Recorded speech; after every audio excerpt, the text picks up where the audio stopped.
이런 말이 있습니다. 잘한 일에는 작은 소리로, 실수는 큰 소리로 말하라. 잘한 일에는 작은 소리로 하고, 실수에는 큰 소리로 말해라. 여러분, 이게 무슨 의미인지 아시겠습니까? 왜 잘한 일에는 작은 소리로 하고 자기의 실수에 대해서는 큰 소리로 말하라고 하는 것일까? 이 의미는 자신을 낮추고 겸손하라는 의미입니다. 자신을 낮추고 겸손해라. 대개 사람들은 자기의 자랑거리를 어떻게 얘기합니까? 온 동네방네다가 소문을 내죠. 큰 소리로 외칩니다. 떠벌립니다. 감추려 하지 않죠. 그러나 자기의 실수가 생기면은 감추려고 하고 변명하려고 하고 하는 게 보통이라는 거예요. 자신의 실수를 감추고 변명하려고 하는 사람들의 면면을 보면은 특별히 자기의 위치가 다른 사람보다 좀 높은 위치에 있으면 더해요. 좀 자신의 위치가 높으면 높을수록 자기의 실수를 말하려고 잘 안 해요. 감추려고 하죠. 그리고 변명하려고 해요. 어떤 때 그 사람의 지위가 높으면 높을수록 자기의 실수와 치부를 드러내기 싫어합니다. 왜 그런가 아세요? 그러면 자신의 권위가 떨어지는 줄 알아요. 자기 권위에 손상이 갈까봐 그런다는 거예요. 그래서 지위가 높은 사람들, 또 나이가 많이 들면 들수록 그래요. 나이가 많이 들면 들수록 어른이 돼 갈수록 자기의 어떤 잘못이나 실수는 상당히 많이 가리려고 하고 변명하려고 하는 게 늘어나요. 저도 가만히 보니까 그런 것 같아요. 예전에 젊을 때는 내 실수했으면 실수했다고 그러고 얘기하는데 나이가 자꾸 들어가고 내 지위가 사회적으로 조금씩 올라갈 때 제가 예전에 목사할 때는 잘못하면 잘못했다 그랬거든요. 근데 돌이켜보면 제가 목사가 되고 전도사가 되고 목사가 되고 이렇게 갈수록 또 나이가 먹을수록 이상하게 내가 잘못했는 걸 시인하기가 쉽지 않더라는 거예요. 내가 잘못한 게 있으면 내 잘못했다 이러면 되는데 자꾸 변명이 늘어나요. 감추려고 그래요. 이게 참 신기하죠. 그래서 자신도 모르게 교만해지고 내가 교만하려고 하는 게 아니라 다른 사람들 눈에 그렇게 교만하게 보여요. 또 겸손과는 거리가 멀어지는 경우가 자꾸 생겨요. 언제?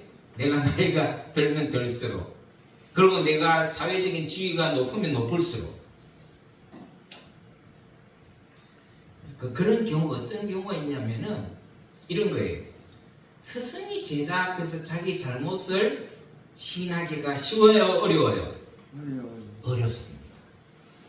자기 제자 앞에서 자기 잘못을 얘기하는 거, 실수를 인정하는 게 참 쉽지 않아요. 아버지가 자식 앞에는 어떻습니까? 저도 이때까지 아버님하고 같이 지내면서 제가 아버님이 아이고야 내가 잘못했다 얘기 들어본 적이 한 번도 없는 것 같아요. 아버지라고 실수하고 잘못한 게 없겠어요? 엄마라고 부모님이라고 실수하고 잘못한 게 없겠냐고. 근데 부모로부터 자식에게 아이고 야야 내가 미안하다, 내가 실수했다, 내가 잘못했다 얘기하는 부모가 쉽지 않다는 거예요. 직장에서 상사도 마찬가지죠. 상사도 부하 직원 앞에 이거 내가 잘못했다, 이거 내가 내 실수다 라고 얘기하는 직장 상사가 얼마나 되겠고 몇이나 되겠냐. 교회에서도 똑같아요. 제가 조금 전에도 말했지만은 교회에서도 목사가 실수할 때가 있겠어요, 없겠어요? 많아요. 목사도 실수하는 게 많다고요. 잘못할 때가 있겠어요, 없겠어요? 있어요. 근데 목사가 성도들 앞에서 이거 내가 실수했다, 내가 잘못됐다, 내 생각이 이거 잘못됐다라고 자기의 실수를 인정하는 사람이 없어요. 찾아보기 어려워요. 목사님들 가운데서 힘들어요. 쉽지 않습니다. 그러나 자신의 잘못을 인정하는 그런 사람이 진짜 리더예요. 네. 참다운 아버지가 누군지 아세요? 내가 비록 아버지지만 자식 앞에 잘못한 거는 내가 잘못했다라고 인정할 줄 아는 사람이 진짜 아버지죠. 부모예요. 직장 상사도 부하 직원 앞에서 야, 이건 내가 실수한 것 같다, 내 잘못이다, 미안하다 라고 잘못을 구하고 용서를 구하는 상사가 진짜 리더라는 거예요. 진짜 상사라는 거예요. 여러분들은 어떻습니까? 여러분들이 잘못했을 때 여러분들의 자신의 잘못을 상대방이 누구든지 간에 이건 내 실수다, 내 잘못했다라고 얘기를 잘 하시는 편이세요? 하기 어려울 거예요. 쉽지 않을 겁니다. 반드시 그렇게 해야 돼요. 반드시. 제가 왜 이 말씀을 드리냐면은 오늘 우리가 읽었던 이 성경에 보면은 사도 바울이 아들과 같은 디모데에게 편지를 해요. 근데 이 서신에 보면은 사도 바울이 왜 위대한 분인가를 알 수 있는 대목이 있어요. 그게 뭐냐면은 자기 아들과 같은 이 디모데에게 자신의 과거에 대해서 솔직하게 고백하는 글이 실려져 있어요. 자기 자신의 치부를 과감없이 얘기하고 있어요. 오늘 본문 13절에 보면은 사도 바울은 자신을 이렇게 밝힙니다. 내가 전에는 회방자요, 핍박자요, 포행자다. 이 포행이라는 게 뭐냐면은 좀 횡포한 거예요. 내가 좀 그걸 뭐라 그러죠? 우리가 막 좀 과격한 걸 뭐라 그러죠? 이게 막 나는 조금 이렇게 엄한 사람이야. 폭행했다. 뭐 두드려 패서 폭행한 게 아니라 이게 좀 과격했다. 이게 과격한 사람이다. 왜 이 말을 했냐면은 사실은 사도 바울이 예수님 믿기 전에는 예수를 그리스도로 고백하기 전에는 예수 믿는 사람들을 무자비하게 잡아갔던 사람이에요. 심지어 죽인 사람이에요. 잡아 죽인 사람이에요. 그 첫 번째 희생자가 누구냐면 스데반 집사예요. 우리 기독교에서 최초의 순교자가 있거든요. 순교자라는 것은 복음을 전하다가 죽임을 당한 사람을 순교자라 그래요. 근데 성경에 보면은 이 기독교 역사에서 최초의 순교자 한 사람이 나와요. 이게 바로 스데반이라는 집사예요. 이분이 복음을 전하다가 예수 그리스도의 복음을 전하다가 돌에 맞아 죽어요. 돌에 맞았어. 얼마나 비참하게 죽어요.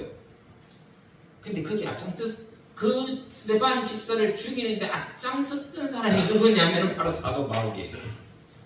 사도 바울. 그러니까 과거가 예수를 전하는 이 스데반 집사를 돌로 쳐 죽이는데 자기 겉옷을, 이스라엘 사람들의 특징이 뭐냐면은 자기가 내가 이 일의 정인이다 그래서 이제 자기 겉옷을 벗어버려요. 던져요. 이 일에 내가 정인이 되겠다.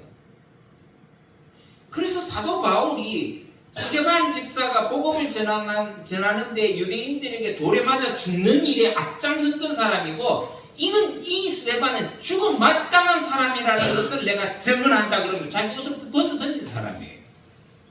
자기 옷을 벗어 던진 사람.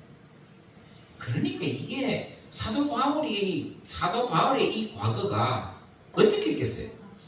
치욕스러운 거예요. 부끄러운 과거죠. 지금 생각해보면.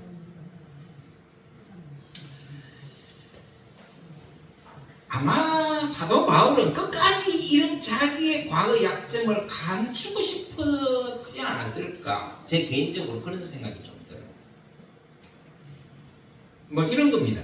제가 목사가 지금 돼 있잖아요. 지금 목사가 돼 있는데 여러분들은 제가 목사 되기 이전의 과거를 모르시잖아요. 예? 여러분들이 제 목사가 되기 이전 과거를 아시는 분 누가 있겠어요? 아무도 모를걸요? 근데 제가 예수 믿기 전에 그 과거의 나를 생각하면 저는 부끄러워요. 여러분들한테 말하기도 참 내놓기도 뭐한 이 부끄러운 사람이었어요. 그러니까 여러분 제가 뭐 옛날에 예수 안 믿기 전에 어땠다는 말 구체적으로 얘기 잘 안 하죠. 왜? 부끄러운 일이니까. 부끄러운 일이 많으니까. 제가 예수 믿기 전에는 예수 믿는 사람들 욕했어요. 예? 때로는 모욕적인 말도 했어요. 니가 이게 뭐 예수 믿는다고, 니가 교회 다닌다고 손가락질했던 사람이에요. 예수 믿는다 그러면 뭐 친구들에게 막 놀리고 그랬다니까요. 네? 저거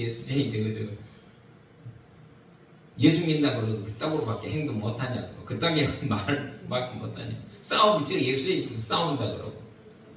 손가락질했던 사람이 저예요. 예수 믿는다 그러면은 친구들 중에서 예수 믿는다 그러면은 뭐 심하게는 안 했지만은 제가 굉장히 모욕적인 말도 많이 스스럼없이 했던 사람이에요.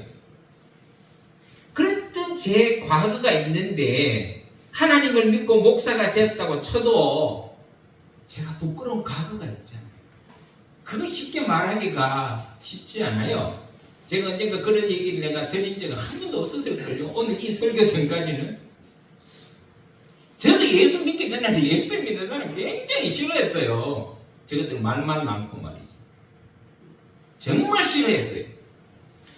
제 친구는 부모님이 심지어는 어땠냐면은 교회 나간다고요. 성경책 불태웠어요. 그런 분도 계세요.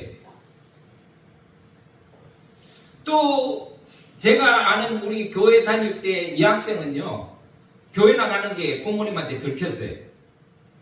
근데 그 부모님이요, 그 우리 교회 다니는 여학생의 그 여자잖아요. 여학생이니까 가위로 머리를 잘라요. 교회 못 나가게. 그런 얘기도 제가 들었어요. 근데 만약에 그런 사람이 예수 믿었다 그러면 생각해 보세요. 자기가 얼마나 그 과거에 부끄러웠겠어요. 그런 모습들이. 사도 바울이 그랬어요. 지금 사도 바울이 자기 아들과 같이 여기는 디모데에게 지난 부끄러웠던 과거를 고백하고 있는 거예요. 심지어 15절에 보세요. 15절에 보면 뭐라고 되어 있어요? 나는 죄인 중에 개수다. 죄인 중에 개수. 죄인 중에 더 죄인이다 이거예요. 왜 그랬겠어요? 자기가 예수를 핍박했잖아요. 예수 믿는 사람들을 잡아 죽였잖아요. 그러니 얼마나 자기가 비록 지금은 뭐 사도라고 그러지만 그 과거에 사도가 되기 전에 예수님을 만나기 전에 얼마나 이 참담한 짓을 하고 다녔겠네요. 그런데 뭐라 그래요? 자기가 죄인 중에 개수임에도 불구하고 하나님께서 자기를 사도라고 하는 이 엄청난 직분을 주셨다. 목사라는 이 엄청난 직분을 자기에 주신 거예요. 예수 믿기 전에는 제가 제 마음대로 살고 말이죠. 막 망나니처럼 막 함부로 행동하고 살고 했던 저에게 목사라는 직책을 주신 거예요. 그래서 제가 이 사도 바울의 심정을 좀 이해는 해요. 좀 이해가 가요. 그래서 사도 바울이 이런 얘기를 해요. 그럼에도 불구하고 자기에게 이 사도의 직책을 주셨다라는 점에 대해서 사도 바울이 뭐라고 그러냐면은 하나님의 은혜라고. 이게 하나님의 은혜. 여러분 14절에 그 말씀이 나오잖아요. 우리 주의 은혜가 그리스도 예수 안에 있는 믿음과 사랑과 함께 넘치도록 풍성하였다. 무슨 말이에요? 이건 하나님의 은혜가 아니면 자기가 이런 삶을 살아왔던 삶을 비추어 볼 때 이거 하나님의 은혜가 아니면 내가 내될 수가 없다. 사도 될 수가 없다. 여러분 우리가 은혜라고 얘기 많이 하잖아요. 하나님의 은혜라고 얘기하잖아요. 딴 거 없어요. 나 같은 사람을 하나님께서 구원해 주셨다. 그게 은혜 중에 은혜라. 그래서 하나님의 은혜 때문에, 그 하나님의 은혜를 깊이 깨달았기 때문에 그 하나님의 은혜로 죄인 중에 죄인, 괴수인 자기를 사도로 불러주셨다는 걸 알았다. 너무 감사한 일이죠. 우리가 무엇이간데? 우리가 뭐 특별한 게 뭐가 있는데? 어떤 때는 보면은 저 벌레만도 못하고 짐승만도 못한 우리 인간의 존재들인데 우리를 구원해 주셨다. 그것만 생각해도 자기는 감사하는데 자기를 사도로 불러주셨다? 이거는 하나님의 은혜 중에 은혜라는 거예요. 그래서 저는 참 사도 바울의 이 말에 굉장히 많이 공감이 되는 게, 사도 바울의 일생을 보면 저하고 좀 비슷해요. 제가 그게 투영이 돼요. 사도 바울이 나는 복음의 빚진 자라고 얘기했거든요. 저도 그래요. 저도 저를 구원하기 위해서 전배하신 분에 의해서 제가 교회 나오고, 그분을 생각하면 그분은 이름도 빚도 없이 저를 전도했지만은 저는 복음의 빚진 자. 그러니까 사도 바울이 나는 복음의 빚진 자라는 말이 무슨 말인가 저는 이해가 돼요. 예. 아마 여러분들도 복음의 빚진 사람들이 있을 거예요. 누구겠어요? 여러분들을 예수님 앞으로 나오게 한 그 사람들.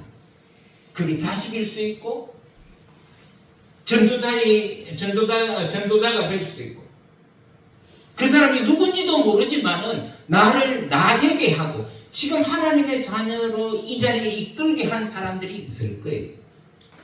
그게 다 복음의 빚진 자들이에요. 저도 한없이 부족한 사람인데 하나님께서 부르셔서 하나님의 종이 목사로 살게 해주셨기 때문에 저는 너무 감사합니다.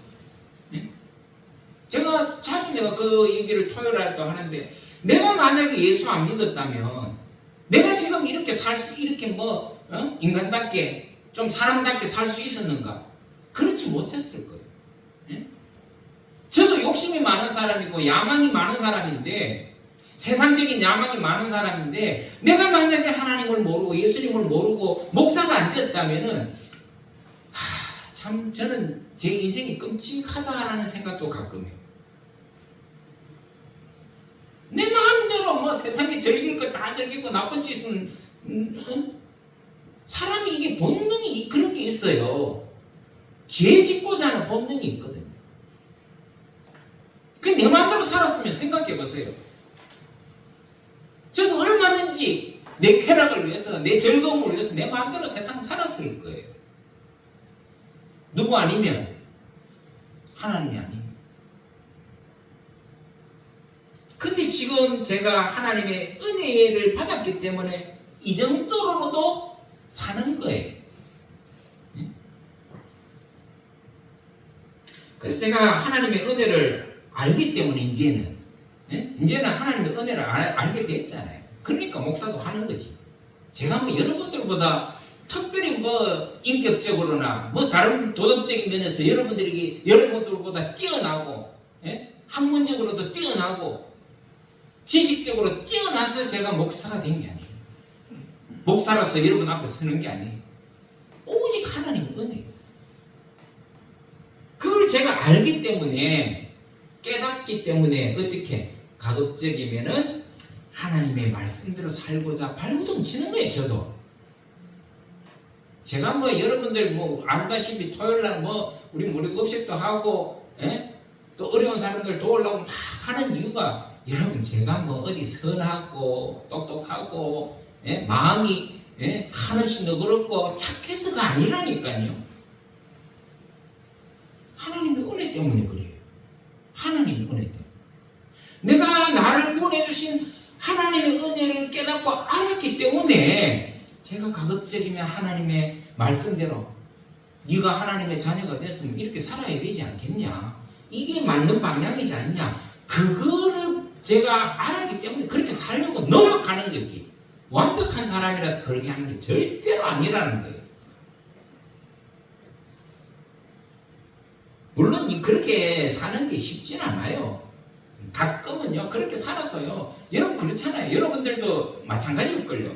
여러분들도 뭐 예수 믿는다고 살아가지만은 화날 게 있어요 없어요? 화나죠. 화날 때가 얼마나 많아요. 예? 내 마음대로 하고 싶을 때가 막 속에서 이런 게 막 이렇게 올라올 때가 얼마나 많겠어요. 그래서 우리가 참잖아요. 이유가 뭐겠어요? 하나님의 은혜 때문인 거지. 내가 하나님을 믿기 때문인 거지. 여러분들이나 저나 여기서 성인군자가 누가 있어요?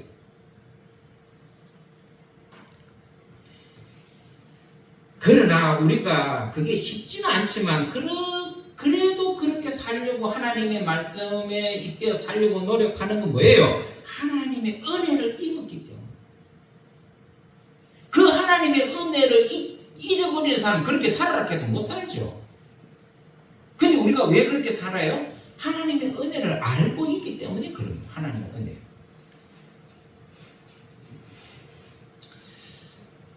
제가 제 경험으로 사람이 겸손해질 때가 두 번 있는 것 같아요. 사람이 언제 겸손해지느냐? 어떤 때 겸손해지느냐? 제 경험으로는 이 두 가지 때에 사람이 겸손해지더라고요. 첫째가 뭔지 아세요? 언젠가도 제가 말씀드렸지만 죽음 앞에서예요. 죽음 앞에서. 아무리 지잘났다고 하는 사람도요. 죽음 문턱에 딱 섰을 때는요. 사람이 겸손해지더라고요. 왜? 그때는 자기가 할 게 아무것도 없거든. 사람이 죽음 앞에 서면요. 할 게 아무것도 없어요. 그 여러분들 많이 보셨잖아요. 저도 목사기 때문에 수많은 사람들의 인종을 지켜봤어요. 세상에 잘 나가는 사람이든 못 나가는 사람이든 세상에서 뭐 자기밖에 없다고 뭔 짓을 하고 사는 사람이라도요. 죽음 문 앞에 딱 섰으니까요. 꼼짝 못 하더라고요. 꼼짝 못 해요. 예. 아무 소리 못 해요. 그래서 사람이 언제 겸손하냐? 그래서 저는 항상 그 얘기를 내가 하는 게 뭐냐면은 하나님이 왜 우리에게 죽음을 주셨는가? 마지막 기회를 주신 거예요. 마지막 주님 앞으로 하나님 앞으로 돌아올 수 있는 기회를 주신 게 바로 죽음이에요. 왜? 그때 되면 사람이 순종이 되거든. 겸손해지거든. 뭐 살아있을 때 자기 지위가 높고 뭐 세상에서 잘 나갈 때는 주먹쥐고 하나님을 믿니 내 주먹을 믿으라고 막 큰 소리 치지만 그런 사람도 죽음 앞에 딱 직면했을 때요. 당신 오늘 몇 시간 후에 죽는다 그러면 그 사람 꼼짝 못해요. 예. 자기가 뭐 수백억 재산가든 예? 이 사회에서 지위가 높든 다 필요 없어요. 그게 뭔 소용인데? 그러니까 겸손해지는 거예요. 제가 그걸 수도 없이 봤어요. 언제 겸손해지느냐? 죽음 앞에 겸손해져요. 왜 하나님은 우리에게 죽음을 주셨는지 아세요? 마지막 기회를 주신 거예요. 겸손하게 하나님을 인정하고 섬기라고. 두 번째가 있어요. 두 번째 사람이 언제 겸손하느냐? 은혜를 받았을 때. 은혜를 받았을 때. 이건 뭐 특별한 예외적인 사건인데 하나님의 은혜를 겸손한 사람을 제가 많이 봤거든요. 은혜를 받은 사람은 다 겸손해요. 특징이. 제가 그런 얘기 했잖아요.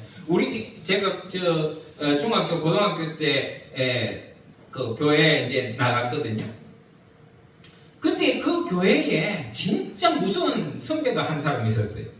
뭐 키가 뭐 185가 넘고 말이죠. 체중이 100kg가 넘어요. 뭐 110, 120이 되네요. 아, 그 사람이 얼마나 교회에서 두려운 존재인지. 왜냐하면 후배들 보면 잡아요. 선배들도 그 선배를 함부로 못했을 정도니까. 얼마나 겁이 났는지 모르겠어요. 그리고 맨날 애들을 괴롭히는 거예요. 그것도 장로 아들이. 어? 장로 권사 아들이. 그래서 맨날 피해 다녔거든요. 근데 어느 날 한 번은 저를 찾는다 그래갖고 제가 한동안 숨어 다녔어요. 제가 그 선배한테 잘못한 일도 없는데 그 선배가 자꾸 나를 찾는다 그러니까 내가 막 도망 다녔어요. 하도 뭐 두드려 패고 막 무섭게 하는 선배였으니까. 근데 하루는 어쩌다가 잡혔어요. 그 선배한테. 다니다가 교회 다니다가 그냥 근데 그것도 참 하나님 은혜가 뭐냐면은 제가 예수 믿은 집안이 아니었거든요. 그런 사람이 교회 나갔는데 교회에서 선배가 두드려 패고 막 극한다 그러면 교회 다니고 싶은 마음이 있겠어요? 없겠어요? 없어요. 근데도 이상하게 교회는 잘 나갔어요.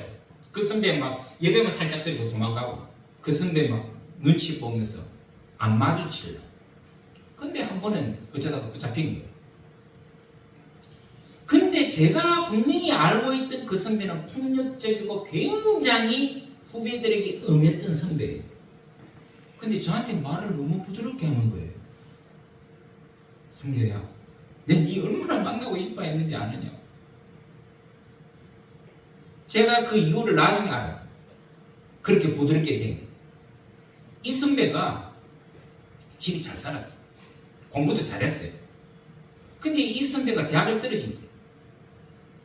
고려대 영문학과를 지원했는데 자기는 충분히 된다고 생각했거든요. 그 실력도 있었어요. 근데 그 선배가 떨어진 거예요. 그래서 이 선배가 너무 실망을 해가지고 있는데 자기가 뭐 그는 집사 권사 아들이니까 저 기도원을 간 거예요. 근데 거기서 하나님을 만났어요. 자기는 그 대학을 떨어지고 시리에 빠져서 기도원을 갔는데 떨어진 게 얼마나 다행이에요. 하나님을 만난 거예요. 기도하면서. 너무 겸손해서 왔는 거예요. 근데 저를 왜 찾냐면은 제가 신학교 앞으로 나는 목회자 되겠다고 말을 좀 했기 때문에 그 선배가 그걸 안 거예요. 그리고 그때 만났을 때가 제가 신학교 1학년 때였어요. 그러니까 이 선배가 저를 붙잡고 야, 니 도대체 어떻게 예수 안 믿는 집안에서 너 목회한다고 그러고 막 그러냐고 니가 어떻게 그러게 됐냐고 자꾸 저한테 캐묻는 거예요. 다른 친구들도 많은데 아니 다른 친구들도 다 집안에서 뭐 예수 믿는 집안이고 그런데 유독 나한테 막 왜 그러냐면은 제 동기들 중에서 제가 유일하게 신학교를 갔거든. 그러니까 이 선배가 니 어쩌다가 신학하게 됐냐 어쩌라고 몇 시간을 저한테 묻는 거예요. 근데 저는 뭐 겁이 나갖고 덜덜 떨고 있는데 나중에 가만히 보니까 이 선배가 하나님을 만났던 거예요. 그래서 제보고 어떻게 하면 신학교 가게 된다. 신학교가 어떤 계속 그 제 모교에서 가장 친한 선배가 그 선배가 됐어요. 너무 달라진 거예요. 알고 보니까 이분도 하나님의 은혜를 받았어요. 얼마나 겸손하게 바뀌었는지 제가 깜짝 놀랐어요. 그런 선배가 아닌데 그때 제가 경험한 게 그거예요. 저도 물론 마찬가지겠지만 하나님의 은혜를 경험하면 하나님의 은혜를 경험하면 다 이렇게 겸손해지더라고요. 여러분들 우리가 하나님의 은혜를 받아들일 이유가 어디 있는지 아세요? 그래야 우리가 겸손해져요. 하나님 앞에서든 사람 앞에서든. 그래서 지혜의 셈이라고 하는 성경의 그 잠언에 보면 이런 말씀이 있어요. 지혜는 어디서 나오느냐? 겸손에서 나온다. 지혜가 뭐냐? 겸손이 지혜라는 거예요. 그래서 잠언 11장 2절에 보면 그렇게 나와요. 지혜는 어디서 나오느냐? 지혜는 겸손이 겸손. 여러분 우리가 그 사람이 지혜로운지 안 지혜로운지를 보려고 그러면 그 사람이 겸손한 것만 봐도 돼요. 여러분 겸손한 사람 치고 그 사람 싫어하는 사람이 누가 있겠어요? 겸손한 사람을 다 좋아해요. 사람들을. 여러분 사람들이 자기를 싫어하고 미워하는 이유를 여러분 아셔야 돼요. 다른 사람이 나를 미워하고 싫어하죠? 나를 거리를 멀리 두려고 하죠? 100% 자기에게 책임이 있어요. 사람들이 나를 멀리하고 싫어하는 이유, 내가 겸손하지 못하다라는 것을 알아야 돼요. 사도 바울이 오늘 이 아들과 같은 디모데에게 자기 치부를 꺼내요. 왜요? 왜 자신의 이 부끄러운 치부를 드러내려고 했을까? 왜 이 얘기를 했겠냐? 그분은 제가 지난주에도 설교를 했지만은 디모데가 젊은 나이로 에베소라는 큰 교회를 목회했다 그랬잖아요.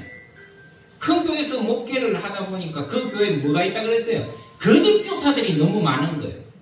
거짓 교사들이 자기 당을 만들고 자기 사람을 만들고 이 교회를 이끌어가는 목회자 디모데에게는 큰 위협이 된 거예요. 그러니까 저걸 어떻게 해야 되냐? 저 사람들을 도대체 어떻게 이끌어야 되느냐? 이 고민이 됐을 거란 말이에요. 그때 사도 바울이 이 얘기를 하는 이유가 바로 거기. 무슨 말이냐? 이 사람들을 바르게 이끌어가기 위해서는 겸손해야 된다. 네가 그 겸손함을 보여라. 네가 그 겸손함으로 보여서 그 사람들을, 모든 사람들을 너를 지지하고 따르게 만들어. 하나님의 말씀을 전거할 때 그 사람들이 아멘하게 해야 돼요. 그것 때문에 그런 거예요. 사도 바울은 자신도 흠이 많고 흉이 많은 부족한 사람이었어요. 근데 이런 죄인인 개수를 나를 주님께서 사도로 불러주셨다. 내가 잘나고 똑똑해서가 절대로 아니다. 하나님의 은혜 때문이다. 너도 그 하나님의 은혜로 교회를 치리해라. 이끌어가라. 그 하나님의 은혜를 받을 때 뭐가 생긴다 그랬어요? 겸손함이 생긴다. 여러분, 내가 겸손한 것은 내가 겸손하고 싶다고 절대로 되는 게 아니에요. 하나님의 은혜가 아니면 겸손하기 어려워. 그래서 성경에도 나의 나된 것은 주의 뭐라? 은혜라. 은혜. 그래서 여러분, 우리가 하나님의 은혜를 받아야 될 이유가 바로 여기 있어요. 우리가 교회 일을 하든지 뭘 하든지 간에 가장 중요한 것은 하나님의 은혜를 받는 거예요. 하나님의 은혜를 받아야 내가 겸손하게 바뀔 수가 있는 거죠. 저는 우리 두란노 교회 모든 성도들이 하나님의 은혜 속에서 살아가기를 바랍니다. 하나님의 은혜 가운데 있기를 바랍니다. 하나님의 은혜를 주님 앞에 구하세요. 그게 우리 교회가, 또 여러분들이 주님의 축복 속에서 사는 유일한 길이고 방법이에요.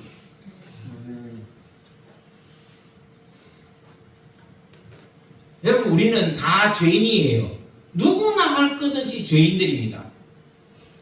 여기서 누구 하나라도 하나님의 은혜 아닌 가운데서 우리가 하나님 앞에 설 사람은 아무도 없어요. 다 죄인들이란 말이에요. 근데 하나님은 우리를 너 죄인이라고 버리지 않으셨잖아요. 예수 그리스도 통해서 우리를 구원해 주셨잖아요. 그것만큼 큰 은혜가 어디 있습니까? 그 은혜 받은 사람이잖아요. 다 저와 여러분들은. 그 은혜 가운데 그 은혜를 알고 살아야 우리가 겸손해질 수 있고, 그 은혜 가운데 살아야 우리가 하나님의 뜻대로 살 수 있는 거예요. 그래서 사도 바울이 디모데에게 그 주문을 하는 거예요. 다 하나님 앞에서 은혜 받은 자들 아니냐? 그러면 그 은혜 받은 자답게 겸손하게 살아야 된다. 그거를 네가 먼저 보여라. 거짓으로 가르치는 많은 교사들이 있지만 그것을 이기는, 극복하는 길은 네가 주님의 은혜 가운데서 살고 겸손하게 살면 다 하나님의 은혜 가운데 그 사람들을 바른 길로 인도할 수 있다는 거예요. 그게 오늘 말씀 핵심입니다. 우리 두란노 교회도 마찬가지예요. 저부터도 마찬가지겠지만 여러분들도 또 직분자들도 주님의 은혜 가운데서 주님의 은혜를 깨닫고 알아서 더 겸손한 자세로 우리가 서로를 섬기고 또 이웃을 섬기고 주님의 하신 말씀을 어떻게 하면 내 삶 가운데서 이루어갈까? 네? 겸손하게 고민하고 살아갈 수 있는 그런 지혜로운 우리 두란노 교회 성도가 모두가 되기를 주 이름으로 축원합니다. 아멘. 기도하겠습니다. 자, 그러신 주님, 우리가 무엇이간데 주님께서 우리를 구원해 주시고 또 직분도 주시고 목사로 또 장로로 권사로 집사로 주의 일을 감당하게 하셨는지 생각할 때마다 너무나 때로는 부끄럽기도 하고 큰 막중한 책임감을 느끼게 됩니다.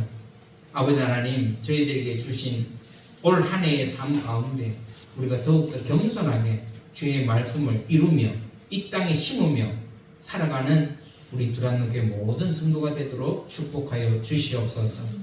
그래서 정말 우리 교회만큼은 이 땅에서 하나님의 나라를 이루고 살아가는 귀한 교회와 성도 되기를 우리 주 예수 그리스도 이름으로 간절히 기도드리옵나이다.